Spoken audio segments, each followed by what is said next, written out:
Welcome back. This is still The Point of View, and it's countdown to NPP Decides. It's happening in 5 days, Saturday, and we're gauging the confidence in both camps. Obviously, we started with the Baumia camp, spoke to Samuel Abu Jinapo. We now have the MP for Obuasi West, a former Deputy Finance Minister, Kwaku Kwarteng. He's here to talk to us about Kennedy Agyapong and why he believes Kennedy is the best man to lead NPP. Welcome to the program. Thank you. Thank you very much. So I will use the same preamble for you as the earlier guests. So usually when there's an election, people say there's a question the delegates are answering. So on Saturday, in your view, what do you think the 211,000 delegates, what question are they answering? Or what is the question for the election? I think the question each delegate will be answering next week, Saturday, would be, will the NPP go into the 2028 elections with the same old messages and faces that we took to the 2024 elections and lost badly? Delegates will be answering that question, or whether we would want to present a new face, a new party, and appeal to Ghanaians that whatever anger they develop against NPP in the 2024 elections, they should give up on that anger and give NPP another chance in 2028. I think delegates will be answering that question. But related to that is also whether if NPP wins the next election, as we hope we would, are we going to do things different? Or it's going to be the old way of suit wearing, English speaking that we have used to govern this country for so long and perform such poorly as political elite? I think these are the questions the delegates will have to answer. So you're saying there's a question around who the party presents to Ghanaians, and then how, if that party wins, how the party governs. Yes. Good. Why is Kennedy Agyapong, in your view, the best among the five? Because Kennedy is a different kind of politician. Kennedy is the only politician I see across the political divide who can disrupt the status quo that has kept this country back. I think that that makes Kennedy stand out. And I also think he's the one with the right sense of urgency to confront the wrongs that have kept this country back for so long. But he's been in active politics for at least 25 years. So if there's this enchantment with our politics, and he being a key member of the NPP at various levels, why shouldn't he take some of the blame? Yes, I think he takes some of the blame. I also take some of the blame because I have been in the corridors of politics for quite some time. So we all take a portion of the blame. But the real question is, are we going to continue walking the path that has led us to our development partners 19 times if you add Structural Adjustment Program and HIPIC? Are we going to walk the same path that is churning out our youth in huge numbers into the streets without jobs?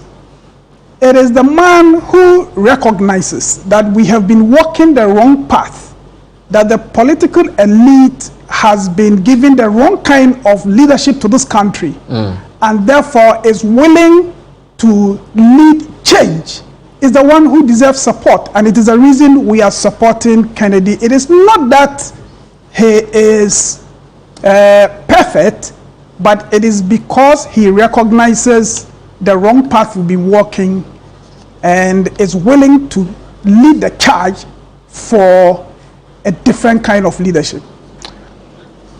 There's a question around whether NPP should have waited a bit before choosing its flag bearer for a number of reasons. Usually it takes 2 years for us to see what the government is about. So usually if you choose your candidate in the middle, by the third year of the government, it's very clear what the election will be about. Yes. This is still year one. I mean, yes, it's a year, but he's not even done more than 15 months. So in choosing your candidate now, you risk choosing the wrong candidate because we are not even sure what 2028 will be about. So that's the question. So even if Kennedy is the man NPP feels right about, maybe in 2028 people are thinking about security, or they're thinking about something else which may not be his forte. So this is a general question to you, the party people, in terms of the timing of your candidature and the nature of Ghanaian elections. Well, I think, and you may have known this, that this kind of internal conversation has gone on within the NPP for quite some time. I think in the end, the party concluded that we should have the primaries next week. And so I think we have to make the best of that situation. But as you may have noticed during that internal conversation, there were some of us who considered that we should have done other things before electing the flag bearer. But the party has made a decision, and the burden is on all of us to make the best out of that decision. Let's talk about your candidate and why he's the best. You say he's a different kind of politician. But is that enough? Because Dr. Bawumia, according to his supporters, since 2008, has been at the front line of Ghanaian politics, served as vice president for 8 years. Now, that's a very high position, which is national in character. Your candidate has been a member of parliament for a constituency. So in terms of being tested, you can say Doc has been tested a bit more. Number two, the history of our elections tells you that vice presidents tend to ascend. So Mills to become president after Rawlings, Mahama after Mills. That seems to be the more regular pathway than simply having member of parliament experience. I mean, what's your response to that? Well, my response is, what do we want as a people? It is not just going into this election to give Ghanaians more of the same. Look, the outcome of the 2024 elections was a statement by Ghanaians that they were unhappy with what they are getting from the democracy that the democracy we're practicing. And I think the burden is on us as politicians and as political parties to respond to that concern. And the way to do that is not to parade the same old things and values that have led us here and that have made Ghanaians unhappy about the dividends they're getting from our democracy. You need to do something different, but it is not just different. Look, I have observed Kennedy Agyapong for quite some time. I am clear in my mind that even though he has his faults, he has a certain character about him that Ghana needs so badly now. And that character is the courage and the boldness to confront some of the things we have been doing wrongly for so long and have been getting poor results from. I think Kennedy has the character to disrupt that. And for me, where we are now, that is the most important attribute we should look out for in our leader. Because if it is going to be more of the same things, what is likely to happen is that in subsequent elections, the turnout would be worse than we saw in the 2024 elections. And there's a risk that the citizen will rise against the political elite. We have a burden to safeguard this democracy. And I think you would need a character to lead that disinfection of the bad politics and economic mismanagement the political elite from both sides of the political divide have been pretending all these years. So that is what makes Kennedy different. I have looked at, again, at the risk of repeating myself, I have looked at the aspirants. I have looked at even politicians in other political parties. And trust me, nobody is cast in that mold. Kennedy Agyapong is the person to lead that at this time. Some people feel you need a balance. I've heard people like Atachian talk about Dr. Bamia's composure is what prevented an implosion of the NPP under Akufo-Addo. And he did say this on a different media platform, that there was a lot of things he wanted done that were not done, but for the sake of the party and for the sake of unity, he stomached those things. And number two, he has also been composed in what he says, because if you are part of an organization, you need to balance personal grievance with organizational unity. And for that level of composure, people feel that's very important for the presidency, because you will be provoked, you will be annoyed, you will be betrayed. And so if you cannot show that level of composure, you may not necessarily be fit for the highest office, despite your other virtues. So when they say that, they contrast that with Kennedy Agyapong, and they feel that that's not good for that type of national leadership, because you would definitely have people annoy you, you would definitely get people do things you don't like, but that composure is important to keep the unity of the group. But Kennedy Agyapong, I'll answer you in two ways. Kennedy Agyapong has been in Parliament 6 terms. Kennedy Agyapong has been a successful businessman, opening job opportunities for many people over all these years. What makes anybody think that somehow he does not have the kind of temperament to engage people? I think it is a lack of response to the case we make that Kennedy Agyapong has a certain strength and a certain ruthlessness about him, which is needed in fixing the problems of Ghana right now. It is when people cannot respond to that effectively. Then they say, they try to bastardize an attribute that I think Ghana needs so badly. They try to bastardize that and to say somehow he does not have a temperament. Look, the new Patriotic Party passed him at our vetting 6 times. He went for election and kept a seat that was not ours previously for 6 terms. As soon as he left, we lost that seat. Why do we want to give the impression that he does not have the temperament and the calmness to deal with the burdens that will come with the presidency? That's my first response. But the second, and perhaps more importantly, look, the calmness, the president that does not respond to provocation, the kind of politician who would always be calm, who would wear the big suits and speak English in a particular kind of way, and as you may have heard in the past, who can go to the UN and speak good English, come back home and deliver poor leadership and create a state of our economy and our country that cannot employ its youth. With the large numbers of the youth in the streets, it is national insecurity brewing. We need to confront these, and if Kennedy has the character to do it, he is the man we should present. And I think we should stop looking at things like his temperament. His utterances too, not just the temperament. So for example, we've seen videos of him, I mean, you know this, yes, where he is describing his main opponent as a liar. He says it blatantly on television. You talk about the kind of politics we do and people and how they feel about it.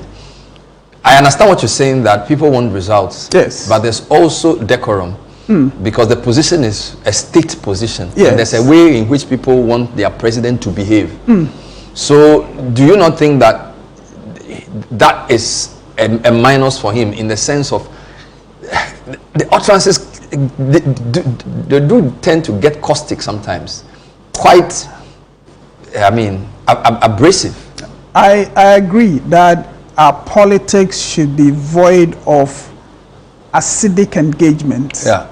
But in these primaries, Kennedy, if at all he has gone overboard on some occasions, he has suffered more of what you're talking about from his political opponents than he has dished out. Look, I think the Kennedy we are seeing, sometimes some of us are a bit nervous that the advice that is going to him, that he should calm down. And so we are definitely seeing a more moderate version of Kennedy Agyapong. It's good, but sometimes some of us worry that if that advice gets into his head beyond a certain point, he will become slow, timid, like just the other politicians. I think we should not throw the baby away with the wash water. The strong, tough character, the ruthlessness, and the willingness to speak truth to whoever are attributes that we require of our leaders, and we should look at those and give him the job and stop focusing on things that I think can be managed. Really, if I get a president, I'll land on this shortly. If I got a president who will, as contrary to what we have seen in the past, pull the whip when he has to, the president who will tell you in your face, whether you're a party member, whether you are a minister under his administration, can tell you in the face that what you did was wrong.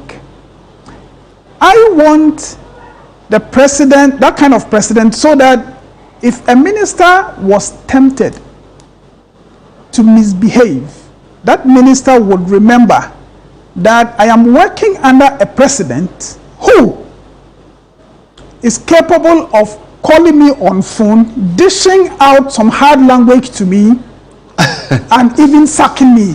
I think we have come to a point where we need to try that as well. I mean, it would be amazing if you had a leader who was tough, who had all the positive attributes that Kennedy has, but at the same time did not carry some of the excesses that sometimes Kennedy exhibits. It would have been amazing. Let's stay with that. You've been a deputy minister under Kufuor. Before that, you were a spokesperson under Kufuor for economy. So clearly, you are a finance committee. You are one of the leading lights of NPP on economy. It's quite interesting you do not support Dr. Bawumia. Neither does Stika, who is also a former deputy minister. Neither does Abena or Seya Sari. Indeed, the only person in that finance group who you can say supports Dr. Bawumia is Dr. Amin. And in fact, Ampabing, who was the deputy to Abena when she took over, also is in the Kennedy camp. Am I missing something? What's going on here? Because don't forget, Dr. Bawumia is an economist, and his strongest point in the lead up to 2016 was the economy, and you were part of that. So what's happening?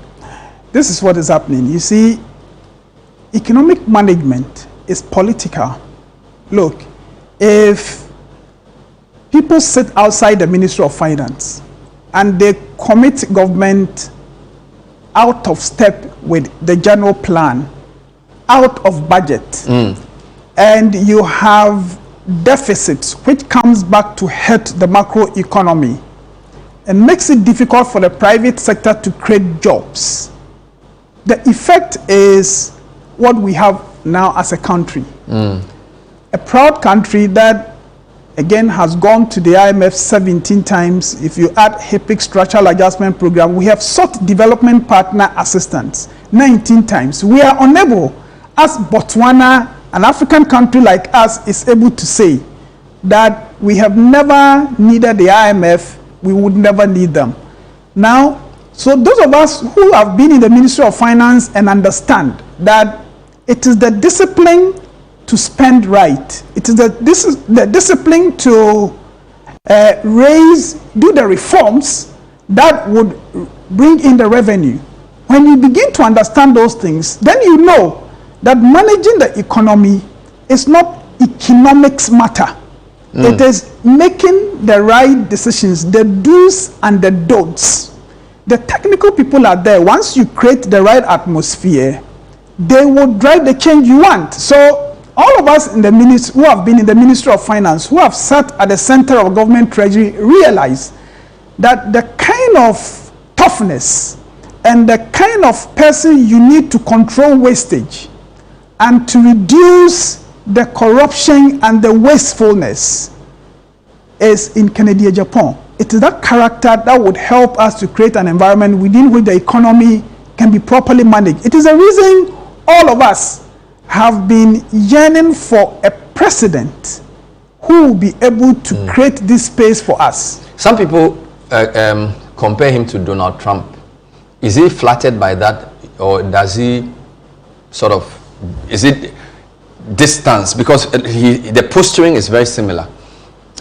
Well, I have not studied Donald Trump that much. I've not spoken with Kennedy as to whether he feels... Businessman, maverick, he's not from the establishment, he will create jobs. It's very similar. We've seen that pattern. Well, but Donald Trump was not in their legislative assembly for 6 terms. Kennedy has been.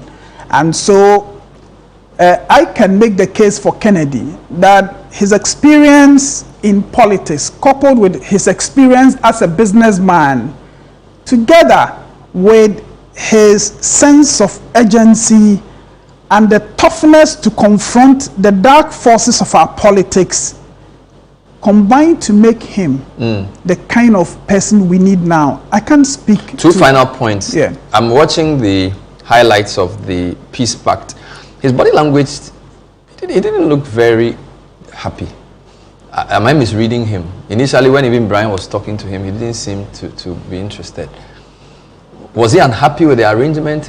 What was the problem? No, I think the question he raised was, of course, he took his time to read through everything to be sure that what had been given to the team earlier was what was before him. And I think he was looking at some of the things that happened in the previous election. In fact, there was a constituency. Let me avoid the details. Mentioning the name, but you can check, the records are there. That constituency is made up of 115 delegates. In spite of those who had passed and those who may have traveled, all 915 voted for one particular candidate in the last primaries. Wow. The rest got 0-0-0. And when you consider the fact that some had actually passed, then there is the concern that if this elections committee does not avert its mind to those things and take steps to ensure that they will not happen again, then it is hard to say post-election he should accept the results comfortably. So what he tried to do was to draw attention to these things and to seek some commitment from the elections committee and the party that in the event that such a case comes up again, that the party would take steps to annul the results of that. He wanted an assurance before he signed. And he did sign. What's the prediction from your side? What are you expecting? Oh, we think Kennedy would win this primaries. One touch? Yes, that's from what 38% that's what to, because don't forget you are coming from 61-38. Yes, but that's what our elections committee, who are doing the research on the ground, the feedback they are getting to us, that we're winning this election one touch. We would appeal to the delegates that this is an opportunity for the NPP to present a fresh face to Ghanaians in 2028, and together we can fix this country. Kwaku Kwarteng, thank you. I wish you good luck and your candidate as well. Thank you too. We've been speaking to key members of the 2 leading teams. So we spoke to Abu Jinapo, who is from the Dr. Bawumia camp, and we just spoke to Kwaku Kwarteng. Both are members of parliament, and Kwaku Kwarteng believes Kennedy Agyapong is winning. Abu believes Dr. Bawumia will win. May the best person for Ghana win. Thanks for watching. We'll see you next time, where we'll continue with our look into the MPP's primaries on Saturday. Stay with us.